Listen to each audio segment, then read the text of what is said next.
Bugün Türkiyənin Ailə və Sosial Xidmətlər Naziri Manihur Özdəmir Göktaş Azərbaycana səfəri çərçivəsində şəxsiyyət, mənsubiyyət və ideyalar multikultural dünyada öz dəyərlərinlə yol almaq adlı proqram çərçivəsində Xəzər Universitetinin tələbələri ilə görüşüb. Tədbirdən öncə Türkiyənin Naziri xanım Manihur Özdəmir Göktaş jurnalistlərə açıqlamasına qeyd edib ki, Azərbaycanla Türkiyə arasında əlaqələrə geniş və çoxşaxəlidir. Tədbir iki dövlətin, Azərbaycan və Türkiyə respublikalarının dövlət himnlərinin səsləndirilməsi ilə başlayıb.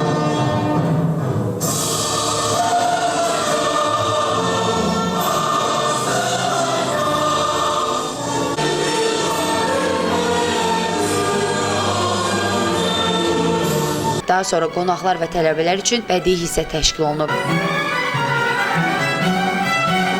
Orkestrin müşahidəsi ilə bir sıra özəl parçalar oxunaraq qonaqların və tələbələrin könlünü oxşuyub. Ardınca rəqs nümayişi olunub.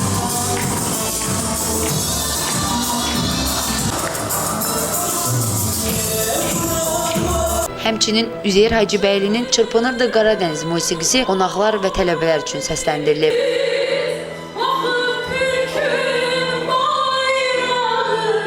Eyni zamanda Xəzər Universitetinin təsisçisi Professor Hamlet İsaxanlı Azərbaycan və Türkiyə münasibətlərindən bəhs edib. Türkiyənin Ailə və Sosial Xidmətlər Naziri Manihur Özdəmir Göktaş isə gənclərə motivasiya məqsədi ilə öz karyera yollarında və onları bu istiqamətdə ailəsinin dəstəyindən söz açıb. Ailə bizim təməl gücümüzdür. Keçdiyimiz hər bir çətinlikdə daim yanımda onları gördüm. Hicaba görə gördüyüm bütün təzyiqlərdə yanımda ailəm var idi. Xeyransa Piriyeva, Müqabil Bəbirxanov, Banu Hüseynli, Səs TV xəbər.